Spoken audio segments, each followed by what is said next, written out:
Assalamualaikum warahmatullahi wabarakatuh. Waalaikumsalam warahmatullahi wabarakatuh. Setiap tanggal 25 November kita memperingati Hari Guru. Guru adalah profesi yang sangat mulia, pahlawan tanpa tanda jasa. Ya, bagaimana potret pendidikan di Indonesia, apa saja masalahnya, dan bagaimana Islam melihat atau memuliakan ilmu dan guru. Ya, guru kita tahu bahwa kalau dalam bahasa Jawa digugu lan ditiru, ya dijadikan teladan, sikapnya, akhlaknya juga dijadikan pedoman bagi murid-muridnya. Nah, apakah guru sudah menjadi sosok teladan di Indonesia ini? Nah, saya akan berbincang-bincang dengan Pak Ustadz Mukhlisin Aziz. Beliau adalah pembina dari channel Tauhid Cinta ini dan juga dosen di Institut Ilmu Al-Quran atau IIQ. Assalamualaikum Pak Ustadz. Waalaikumsalam warahmatullahi wabarakatuh. Nah, kita ada ayat yang mengatakan bahwa yarfa'illahil ladzina amanu minkum walladzina utul ilma darajat. Allah sangat memuliakan ilmu dan mengangkat derajat orang yang berilmu. Nah, sebenarnya seberapa besar sih Islam melihat kemuliaan ilmu ini Pak Ustadz? Kenapa ilmu ini penting? Ya, luar biasa ya. Bahkan Mas Rifki, para pemirsa channel Tauhid Cinta, wahyu pertama aja bicara tentang ilmu. Iqra itu kan cara kita mendapatkan ilmu, bukan bicara tentang sholat, bukan bicara tentang tauhid, bahkan bicara tentang ilmu. Artinya apa? Kedudukannya itu penting. Bahkan Rasulullah mengatakan man amala bi ghairi ilmin amaluhu mardudatun gitu. Jadi kalau kita sholat, kita belajar melakukan apapun tanpa ilmu, itu ditolak. Atau bahkan kita punya niat baik tapi ilmunya nggak cukup, malah kemudian bukan positif efeknya, kan bisa merusak. Itu yang pertama. Yang kedua, saya kira ilmu menjadi penting. Kenapa kemudian Allah merintahkan kita untuk menuntut ilmu? Bahkan dalam konteks menuntut ilmu itu disebut satu persatu, talabul ilmi faridatun ala kulli muslimin wa muslimatin. Biasanya kan cukup aja ya diperintahkan Anda untuk apa, tapi ini disebutin laki-laki perempuan wajib menuntut ilmu, minal mahdi ilal lahdi, dari buayan sampai ke liang lahat. Artinya penting sekali. Man arada dunya fa'alai bil ilmi wa man aradal akhirah fa'alai bil ilmi wa man aradahuma fa'alai bil ilmi. Jadi kebahagiaan, kesuksesan dunia butuh ilmu, kesuksesan akhirat butuh ilmu, kesuksesan duanya butuh ilmu. Maka wajar kemudian surat Al-Mujadilah tadi menjadi penting. Allah akan mengangkat derajat seseorang kalau dua elemen ini ada, yaitu orang punya ilmu sama punya iman. Ilmu membuat menjadikan kita efektif melakukan sesuatu, iman membuat orang punya keinginan berbuat baik. Jadi kalau keinginan berbuat baik tanpa diimbangi dengan ilmu yang cukup, maka malah rusak itu. Bahkan saking mulianya ilmu di dalam Islam, Rasulullah itu pernah masuk ke Masjid Nabawi. Di situ ada dua kelompok, yang satu membaca Quran, yang satu itu majelis ilmu. Dan Rasulullah mengatakan innama bu'istu mu'alliman gitu, wajalah sama saya ini diutus untuk menjadi pengajar. Maka Rasulullah memilih duduk bareng-bareng orang yang majelis ilmu. Tidak berarti baca Quran nggak penting. Rasulullah ingin mengatakan dalam konteks ini bahwa ilmu itu sangat penting kedudukannya. Bahkan al ulama warasatul anbiya, yang disebut ulama itu waris para nabi, itu ditekankan betul bahwa para nabi itu tidak mewariskan harta, dirham, dinar, tapi mewariskan ilmu. Bahkan kemudian tanda-tanda akhir zaman itu diawali dengan apa? Allah menghilangkan ilmu dengan mewafatkan para ulama. Jadi memang kedudukan ilmu ini luar biasa. Maka tidak heran Allah akan mengangkat derajat orang karena ilmu yang Allah titipkan kepada mereka. Imam Ghazali pernah mengatakan al ilmu nurun. Ya. Ilmu adalah cahaya, betul. Ya, penerang, lentera bagi kehidupannya. Nah, bagaimana ilmu? Ya, ada orang yang menggunakan ilmu untuk kejahatan sebenarnya. Jadi ilmu tuh ya bukan untuk menerang tapi untuk kejahatan. Maka tadi harus ada dua, derajat seseorang, kemuliaan seseorang bukan hanya ilmu saja. Agar ilmu bisa nurun harus dibingkai, disinari dengan apa? Didrive oleh apa? Iman, kan? Yarfa'illahu alladzina amanu minkum walladzina utul ilma darajat. Jadi ilmu saja nggak cukup. Kalau ilmu saja malah kemudian minterin orang, dibuat sesuatu yang negatif. Tapi kalau ilmu ini disandingkan dengan iman, lah imannya ini yang membentengi bahwa ilmu yang Allah titipkan kemudian diarahkan untuk tujuan-tujuan yang positif, sehingga al-ilmu nurun, menjadi cahaya. Itu kan bukan sekedar mencahayai dia sang pemilik ilmu, tapi cahaya juga berarti apa? Mencahayai orang lain. Dengan ilmu memberikan cahaya apa buat masa depan yang lebih cerah buat banyak orang. Saya selalu meyakini kalau mau merubah tatanan sosial seseorang, merubah kemiskinan, merubah, yang paling efektif itu ya ilmu, dengan pembelajaran, dengan pendidikan. Kalau enggak nanti miskinnya turun gitu ya, turun menurun, jadi dari kakek ke ayah ke cucu dan sebagainya. Tapi kalau dengan pendidikan, insya Allah itu akan mengangkat derajat orang, sehingga ilmu jadi kail, ilmu jadi cahaya, ilmu jadi penerang, sehingga kemudian dengan ilmu dia otomatis bisa mengangkat derajat martabatnya, derajat ekonominya, dan derajat Allah pun kemudian diberikan kepada orang yang punya ilmu, tetapi diimbangi dengan iman. Jadi kira-kira iman itu remnya lah, kemudian guide-nya. Makanya Imam Ghazali tidak berhenti di al-ilmu nurun, tapi wa nurullah la yuhda lil 'as. Betul. Nah, itu poinnya. Ya, tidak bermaksiat, tidak melakukan maksiat. Cahaya itu tidak turun bagi orang yang bermaksiat, cahaya ilmu itu. Nah, tadi kan dikatakan bahwa ilmu itu ajang lah atau media untuk naik kelas. Ya, sebut saja begitu ya, bahwa kalau kita mau naik kelas sosial mungkin dalam tanda petik itu harus punya ilmu. Nah, ilmu ini kan ada yang ilmu formal, ada yang ilmu non formal gitu. Ada ilmu kehidupan, ayat juga ada Qur'aniyah, ada ayat kauniyah gitu, ayat alam semesta. Nah, bagaimana kita menggali ilmu dari mana? Apakah sekolah formal ataukah di kehidupan ini? Dua-duanya saya kira. Kalau kita baca kalimat ayat pertama Iqra, itu coba menarik. Iqra bismi rabbikal ladzi khalaq. Apa yang nggak ada di situ? Objeknya. Apa yang dibaca? Bacalah dengan nama Tuhanmu. Jadi baca apa saja. Baca secara teks boleh, membaca kehidupan boleh, membaca takdir Allah boleh. Jadi kalau di dalam Islam saya kira ilmu itu apapun yang membuat kita lebih dewasa secara spiritual, secara melihat kehidupan. Bahkan ayat-ayat juga ada ayat-ayat yang bersifat tekstual Quran, tapi ayat-ayat kauniyah lebih banyak lagi. Sehingga poin dari kata-kata Iqra bismi rabbikal ladzi khalaq itu yang penting, bacalah apapun yang dengan itu Anda kemudian lebih mengenal Tuhan, lebih mengenal kehidupan. Tetapi yang tidak boleh dilupakan apa? Bismi rabbik. Allah selalu dilibatkan, yang nanti kemudian kata Mas Rifki tadi, kalau Allah selalu dilibatkan, ilmu yang Allah titipkan yang kita dapatkan dari membaca fenomena alam, membaca teks itu kita gunakan untuk sesuatu yang tentunya diridhai oleh Allah. Ya, kalau melihat begitu mulianya tingkat ilmu ini gitu ya, maka orang yang berilmu punya derajat tertentu. Betul. Ya, dalam hal ini mungkin ya kita semua bisa menjadi guru sebenarnya, karena kalau kita mengajarkan satu huruf saja itu bisa jadi kita sudah disebut sebagai seorang guru ya. Nah, jadi orang yang mengajarkan sesuatu kepada orang lain, itu dia berposisi sebagai guru dan dimuliakan juga karena ilmunya itu. Betul. Jadi itulah kenapa rangkaiannya, karena ilmu penting, maka orang yang mengajarkan ilmu maka kemudian juga menjadi penting, wajib kita muliakan. Karena ilmu harus kita muliakan, lebih-lebih orang yang mengajarkan ilmu. Bahkan Rasulullah menegaskan betul dalam sebuah sabdanya, innallaha wa malaikatahu wa ahlus samawati wal ard hatta namlah fi hujriha wa hatal khut la yusalluna ala muallimin nasal khair.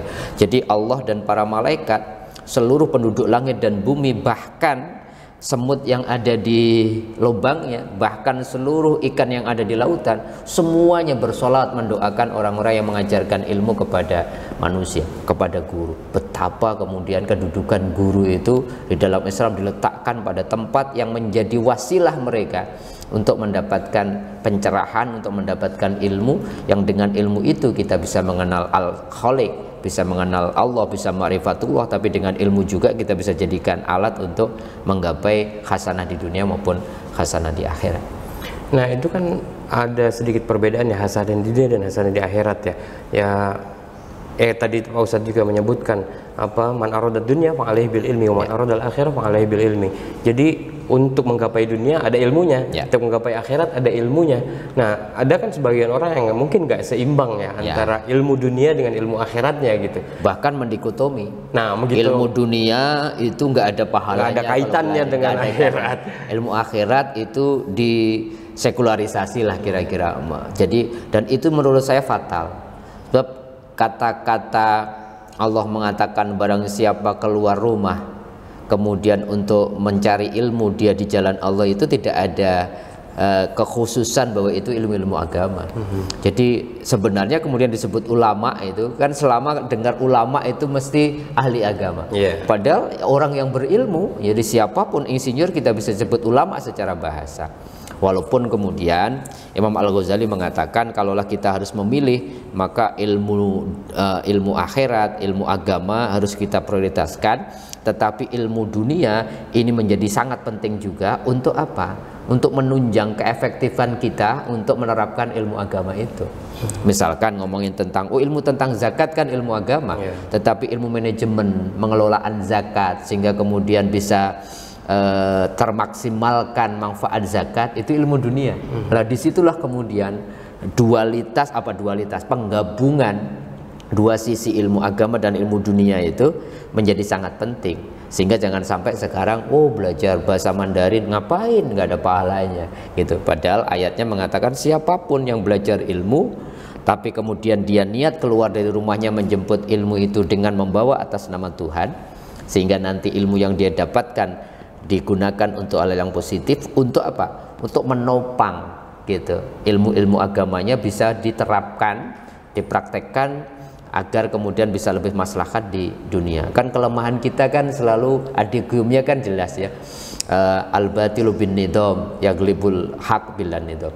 Jadi hal-hal yang negatif, jangan-jangan yang buruk bisa menang gara-gara manajemennya bagus, mengalahkan sesuatu yang hak, yang benar, tapi nggak ada manajemen ilmunya. Maka saya selalu memilih bahwa ketika Allah mengangkat derajat orang yang beriman dan berilmu, ilmu di situ umum. Gitu. Ya, ilmu misalkan matematika aja kalau dilepaskan dari ilmu akhiratnya itu bisa fatal. Ya, bagaimana kita bisa belajar ilmu waris yang sangat rinci, sepertiga, seperenam, seperempat bagian itu kalau nggak ngerti ilmu repot itu. Maka menjadi tidak elok ya, tidak bijak kalau kita masih mendikotomi yang penting ilmu agama saja. Kalau belajar ilmu agama dapat pahala, kalau belajar matematika nggak ada konsekuensi ibadahnya. Saya kira itu harus kita rubah mindsetnya, sehingga umat Islam, saya membayangkan zaman keemasan 7 abad dulu muncul lagi. Ada Al-Jabbar, ada Ibnu Sina, ada Ibnu Khaldun, yang mereka terkenal sampai hari ini orang-orang yang punya kualifikasi. Selain dia mumpuni dalam ilmu agama, Ibnu Khaldun bicara tentang geografi, tentang sejarah. Ibnu Sina walaupun dia seorang ulama tapi juga seorang dokter. Al-Jabbar walaupun dia mumpuni dalam bidang agama tapi mengerti ilmu hitung. Dan karya-karya seni dan ilmu pengetahuan lain-lain sampai hari ini diakui. Saya punya buku 30 warisan umat Islam yang diakui oleh UNESCO. Dan itu ternyata masa lalu. Nah, kenapa kita nggak terapkan dalam konteks hari ini? Karena apa? Saya selalu punya catatan, umat Islam tidak akan pernah kembali menemui kejayaan selama mereka tidak terbuka memahami ilmu itu cuma ilmu agama. Padahal dulu zaman Harun ar-Rasyid, zaman keemasan Khalifah Abbasiyah, itu semua buku-buku kan diterjemahkan, dan penghargaan mereka terhadap ilmu itu luar biasa. Bayangkan terjemah filsafat Yunani, filsafat Persia itu, misalkan buku aslinya, terjemahannya bahasa aslinya berapalah 200 gram atau 2 ons, itu penerjemahnya dihargai dengan nilai itu seharga emas. Jadi kalau 200 gram itu penerjemahnya sebegitu mulianya. Orang menghargai ilmu karena ilmu itu kunci kehidupan, kunci kesuksesan, kunci kemajuan. Kalau hari ini nanti kita bicara mungkin ngomongin bagaimana menghargai guru, menghargai ilmu, ya wajar kemudian kita beranjak di tempat tidak ini karena guru tidak mendapatkan tempat yang selayaknya. Ilmu tidak ditempatkan pada posisi yang seharusnya Islam meletakkan ilmu sebegitu mulia. Nah, ya di zaman sekarang ya digital, terus di zaman ya teknologi, perkembangan teknologi yang luar biasa ini kan, ya Imam Ali pernah mengatakan, Ali bin Abi Thalib pernah mengatakan bahwa aku bersedia menjadi budak orang yang mengajariku satu huruf saja gitu misalkan. Nah, adab yang seperti ini kan luar biasa ya, yang sekarang mungkin udah jauh meluntur, bahkan bisa jadi hilang sama sekali ya penghormatan kita terhadap guru. Ya bahkan ya sekarang di zaman online ini ya, sekolah melalui Zoom atau Google Meet gitu. Ya tinggal di mute aja suaranya atau dimatikan videonya sambil tidur-tiduran. Jadi guru mengajar ya muridnya sambil tidur-tiduran sambil makan atau apa off cam. Nanti gimana Pak Ustadz? Ya, itulah yang saya kira Imam Syafi'i pernah mengatakan dalam Diwanus Syafi'i, kunci kesuksesan itu pertama bersabar, yang kedua menghormati dan memuliakan guru. Kata Imam Syafi'i, kalau engkau sudah melukai hati guru, tertutup sudah keberkahan ilmumu dan engkau hanya mendapatkan sedikit manfaat dari ilmumu. Dan itu yang terjadi hari ini. Selalu kan orang-orang mengatakan banyak orang pintar di Indonesia, enggak kurang-kurang. Tapi kenapa kemudian yang pintar-pintar itu malah kemudian sekolah di KPK? Kemudian kebijakan bukan dijadikan sesuatu yang maslahat, bahkan bansos aja kemudian dijadikan ajang untuk bancaan.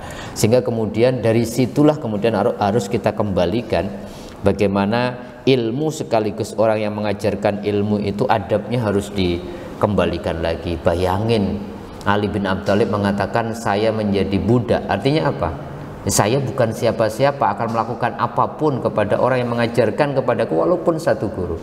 Maka dalam riwayat Imam Ahmad kan Rasulullah mengatakan tawaddu'u liman ta'alamuna minhu. Hendaklah engkau berendah hati di hadapan orang yang mengajarkan ilmu kepada engkau. Bahkan Ibnu Abbas itu kan sahabat besar. Kalau dulu tuh orang Arab kalau dari klan Quraisy itu kan besar. Tapi ketika datang seorang Zaid bin Sabit cuman penulis wahyu tapi ilmunya tinggi, dia tuntun itu ke kang untanya dan dia kemudian memberikan khidmat yang luar biasa. Harun ar-Rasyid itu pernah marah sama seorang ulama yang namanya Abdullah al-Asma'i. Karena apa? Harun ar-Rasyid ternyata menitipkan anaknya untuk belajar kepada Abdullah al-Asma'i. Dan ketika Harun ar-Rasyid seorang khalifah waktu itu datang, anaknya itu hanya cuman mengucurkan air ketika gurunya wudhu. Padahal itu kan sudah luar biasa. Tapi Harun ar-Rasyid masih marah. Kenapa engkau masih membasuh kakimu sendiri, kenapa enggak anakku gitu. Sebegitu luar biasanya, sampai saking adabnya itu digambarkan oleh Kanjeng Nabi. Kalau Rasulullah datang keluar dari rumahnya, datang ke Masjid Nabawi untuk menghadiri dan memimpin majelis ilmu, semua orang itu seperti ada burung di atas kepalanya, diam dalam arti itu adabnya terjaga betul. Bahkan Imam Syafi'i ketika di hadapan Imam Malik sang guru, ketika membuka lembaran-lembaran kitabnya itu pelan-pelan, jangan sampai mengganggu istirahatnya sang guru. Hari ini kan jauh ya, kadang guru juga malah dibully ya, guru tidak ada penghargaan sama sekali, sehingga kemudian memang keberkahan menjadi jauh. Yang hilang itu berkah hari ini. Bagaimana kita dulu kalau di pesantren kalau mau membaca kitab Ihya Ulumuddin aja, sebelum baca aja kirim Fatihah kepada Imam Al-Ghazali, kirim Fatihah kepada guru-gurunya, kirim Fatihah kepada dzuriyahnya. Sehingga apa? Imam Al-Ghazali juga ridho atas buku yang kita baca, dan kemudian keberkahan itu yang secara dunia material hari ini ya agak susah dijelaskan kan kepada anak didik. Maka kata Imam Syafi'i tadi, kalau engkau sudah tidak menghormati guru, menghormati ilmu, ilmumu boleh tinggi, tapi keberkahanmu hilang, ilmumu hanya mungkin hanya untuk kesuksesan duniawi, tapi manfaatnya nggak maksimal. Nah, keberkahan ini ya penting ya untuk bagaimana ilmu itu jadi manfaatnya luar biasa gitu ya. Nah, sedangkan ya kayak sekarang ini ya, kita dulu di pesantren tuh banyak belajar, misalkan ada kitab ta'lim mutaklim, bagaimana mengajar dan bagaimana diajar gitu. Terus Syekhona Mbah Hasyim Asy'ari juga mengarang kan ya, kitab apa bagaimana adab seorang guru dan adab seorang murid gitu. Nah, ini kitab-kitab semacam ini masih relevan nggak sih di tengah sekarang perkembangan teknologi dan juga sudah jauh melesat gitu ilmu pengetahuan juga? Ya sangat-sangat relevan ya. Misalkan bicara taklim ta'alim kan semuanya masih relevan 6 yang diajarkan itu. Bagaimana murid itu harus menghormati guru, harus berani punya kesabaran, kemudian harus berani merantau ya, kemudian harus tulus zaman, harus tidak bisa instan belajar, bukan SKS ya, sistem kebut semalam gitu. Tetapi harus ilmu itu harus dibaca utuh sehingga kemudian kita punya pemahaman yang holistik, tidak kemudian comot A dari Kiai Google dan sebagainya. Jadi 6 syarat yang kemudian disyaratkan, disebutkan oleh Imam Az-Zarqani lewat Ta'limut Ta'lim itu masih sangat relevan. Yang sering hilang di situ? Butuh biaya. Nah, ini yang sayangnya kemudian karena dikotomi ilmu agama dan ilmu umum itu penghargaan kita masih jomplang sekali. Kalau belajar ngaji aja disuruh 50.000, kok Al-Quran dijual tapi kalau belajar bahasa Inggris 500.000 dibela-belain gitu. Itu kan gara-gara perspektif kita meletakkan ilmu dunia sama ilmu agama dipisah, padahal dua-duanya menjadi penting. Bahkan masih ada di dalam satu khutbah yang mengagetkan menurut saya, di situ disebutkan bahwa bahasa agama, bahasa yang dikasih Allah itu cuma bahasa Arab. Jadi bapak ibu kalau anak-anaknya mau belajar bahasa Mandarin, bahasa Inggris itu nggak penting, nanti di surga itu cuma pakai bahasa Arab. Itu kan agak ironi gitu ya. Di zaman sekarang orang masih mengatakan bahwa bahasa itu dikasih label agama, padahal bahasa itu alat. Betapa kemudian ilmu-ilmu keagamaan itu sekarang sudah sangat lengkap, bahkan gitu di perpustakaan internasional. Di Leiden itu kalau teman-teman mau bicara tentang mencari referensi ilmu agama, lengkap sekali.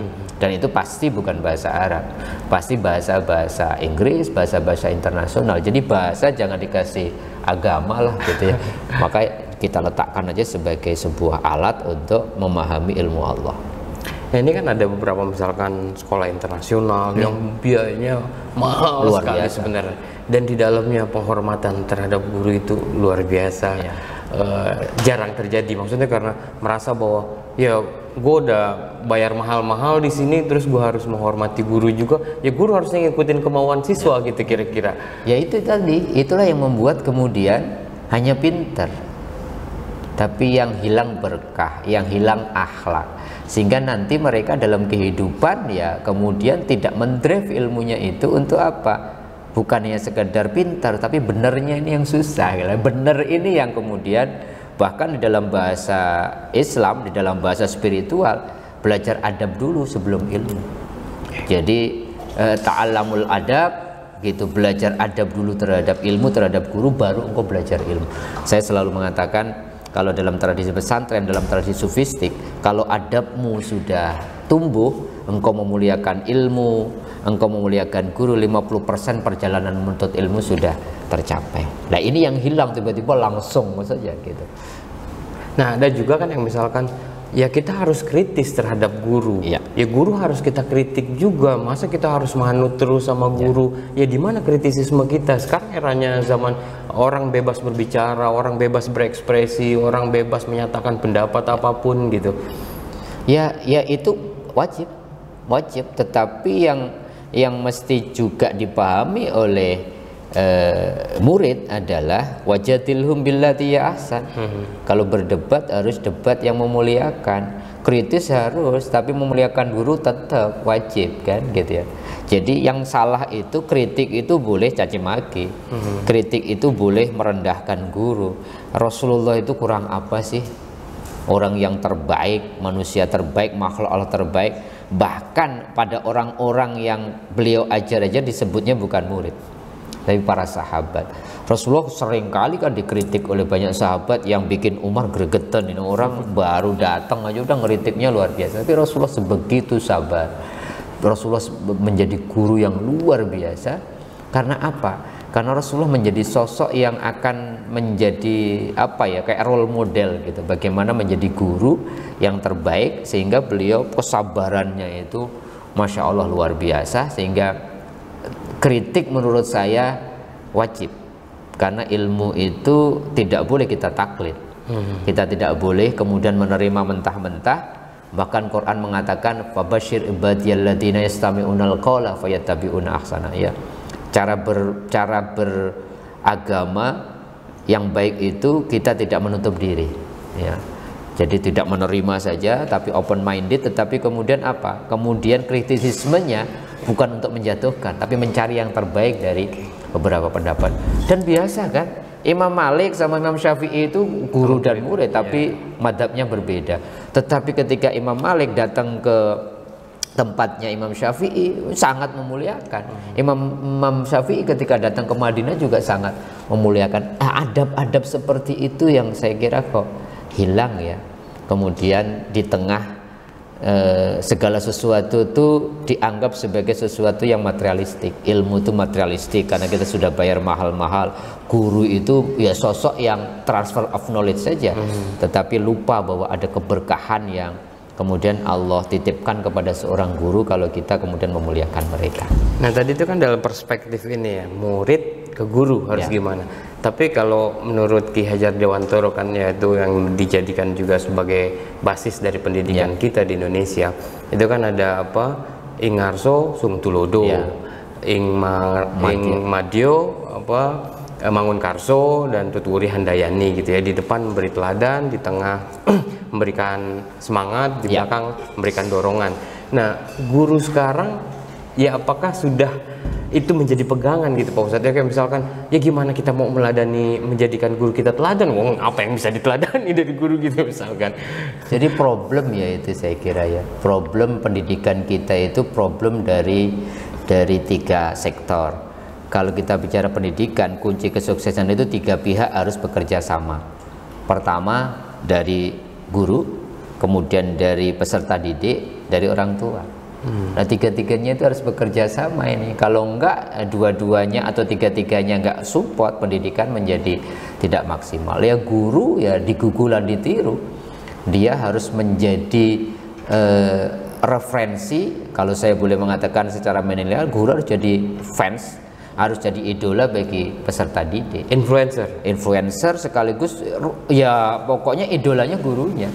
Dalam semuanya, cara bicara, cara bertutur, cara kritisisme, cara bersikap terbuka, atau kemudian akhlaknya gitu.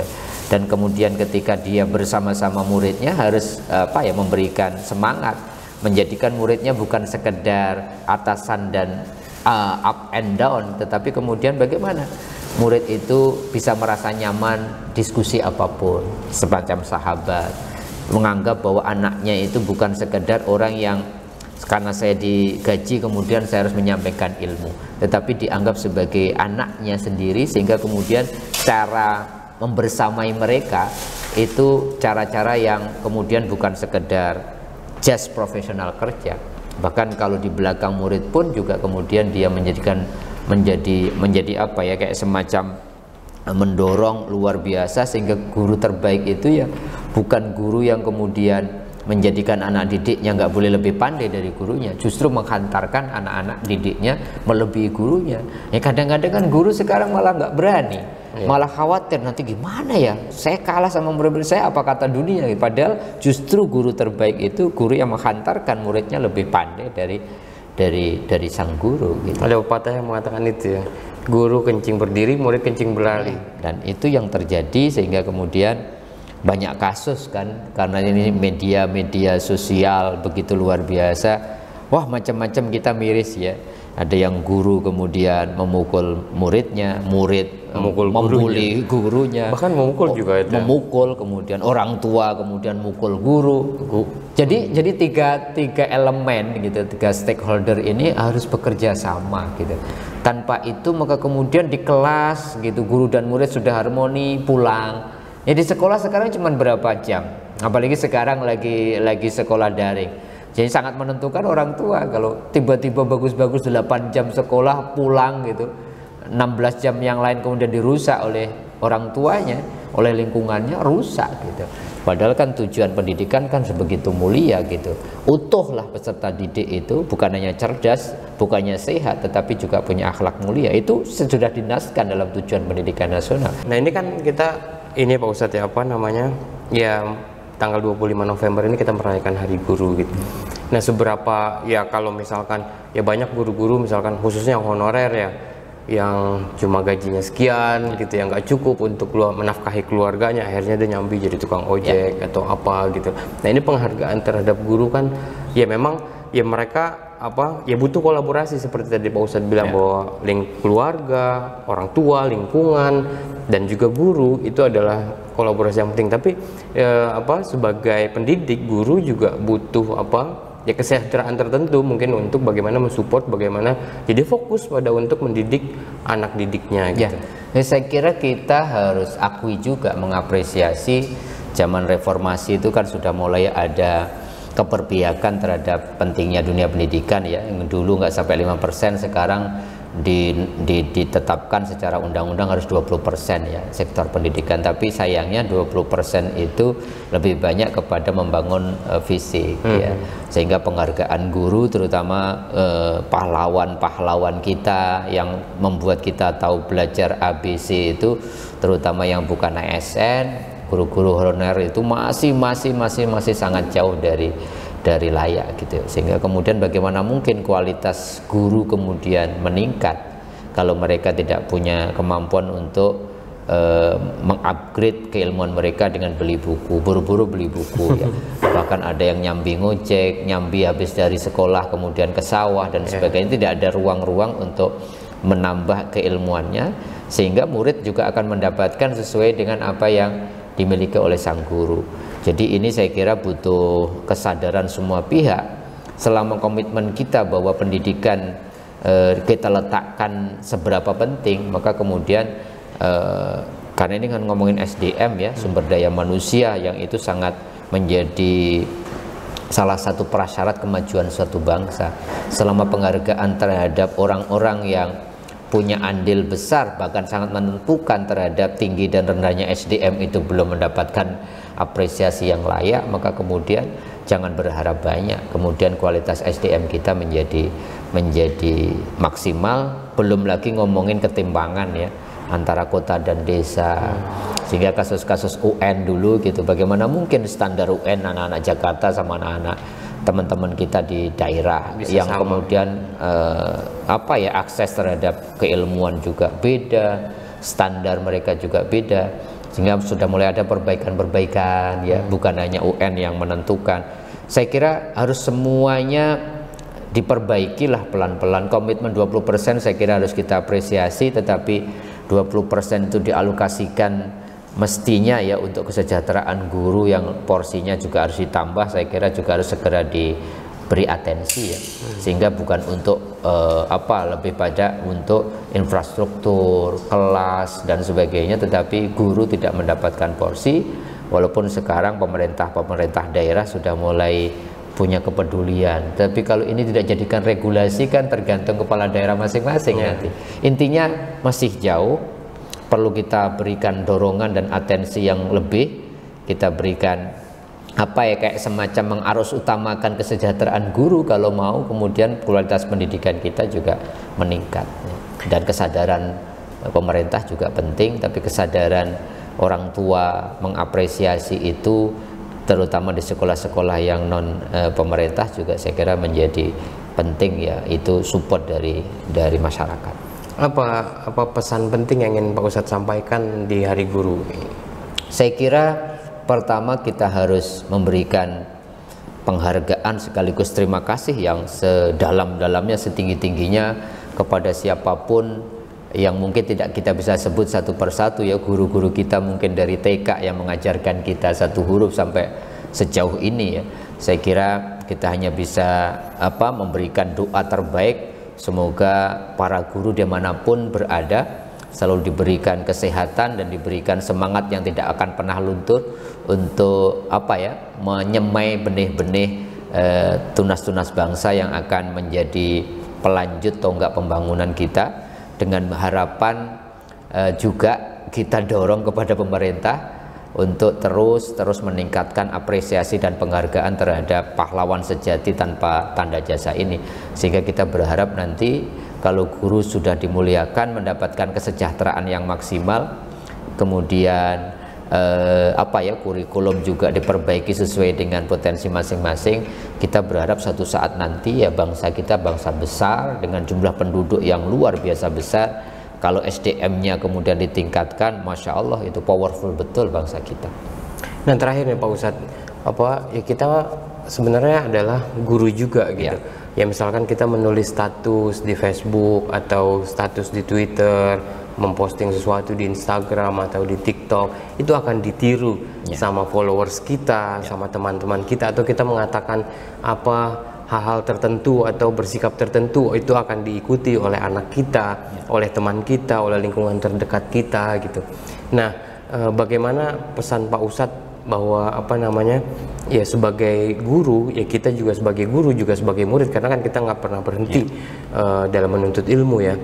Ya bagaimana ya cara ini sebagai murid dan guru ini di era sekarang ini, Bu? Ya saya kira harus bijak ya menggunakan jari-jari yang indah ini untuk bikin status yang dalam bahasa agama itu man sanna sunnatan hasanatan. Jadi kalau kita nulis status yang baik, berucap yang baik, jadi contoh yang baik, yakinlah bahwa orang-orang yang menjadi follower kita, mengikuti kita, kita dapat keberkahan dari itu.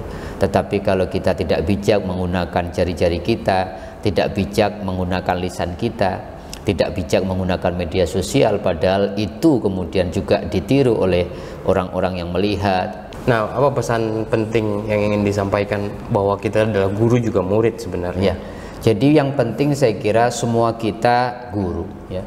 Karena kita semua guru, paling tidak guru buat lingkungan kita terkecil, guru buat orang-orang di sekitar kita, maka harus betul-betul bijak menggunakan seluruh potensi yang Allah titipkan kepada kita, bijak menggunakan jari-jari kita, bijak menggunakan lisan kita, bijak menggunakan seluruh potensi yang Allah titipkan, sehingga ini berpengaruh betul ya, bahwa man sanna sunatan hasanatan, barang siapa mencontohkan kebaikan lewat status, lewat video yang kita share, dan orang kemudian menjadi berubah lebih baik, kita akan mendapatkan ya kayak kalau bahasa agama itu mendapatkan pahala dari itu. Tapi jangan juga kemudian kita menjadi man sanna sunatan hasanatan. Kalau kita sharing yang negatif, sharing yang hoax dan sebagainya, ingat ada dosa jamaah di situ, kita punya tanggung jawab. Berarti kita ikut punya andil terhadap kekacauan atau sesuatu yang negatif yang terjadi. Oleh karenanya, ayo kita sadar masing-masing kita guru, masing-masing kita murid, kita saling mengisi, saling belajar, sehingga betul-betul lah apapun yang kita lakukan. Kalau Rasulullah mengatakan, kalau Anda nggak bisa bikin status yang baik, Anda nggak bisa berucap yang santun, maka lebih baik diam. Saya kira itu menjadi sesuatu, diam pun kan guru, diam pun menjadi contoh. Sehingga kemudian memastikan apapun yang kita tulis, apapun yang kita ucapkan, apapun yang menjadi tindak tanduk kita, kita pastikan itu kebaikan, karena itu ditiru oleh siapapun. Sementara lebih-lebih kalau kita menjadi public figure, ya saya kira harus hati-hati, karena apapun yang kita lihat itu ditiru, dicontoh, apa bahasanya itu ya, ya apa aja yang terjadi pada idolanya itu akan diduplikasi ya oleh siapapun followernya. Sehingga Hari Guru saya kira momentum ya, momentum untuk masing-masing kita punya kesadaran, masing-masing kita harus kira-kira begini, ayo memantaskan diri menjadi guru minimal buat diri kita, buat lingkungan kita, sehingga otomatis kalau masing-masing orang punya kesadaran itu luar biasa. Kita berharap negeri kita ini dengan penghargaan momentum Hari Guru ini menjadi luar biasa. Oke, terima kasih banyak Pak Ustadz atas perbincangan ini, luar biasa, banyak hal, banyak ilmu yang kita dapat. Ya insya Allah bermanfaat bagi kita semua. Nah para pemirsa, ya kita adalah pelajar dan murid ya, karena kita tidak pernah berhenti untuk belajar dari buayan maupun sampai liang lahat. Dan kita juga sebenarnya adalah guru bagi adik kita, bagi anak kita, bagi keluarga kita, lingkungan terdekat kita.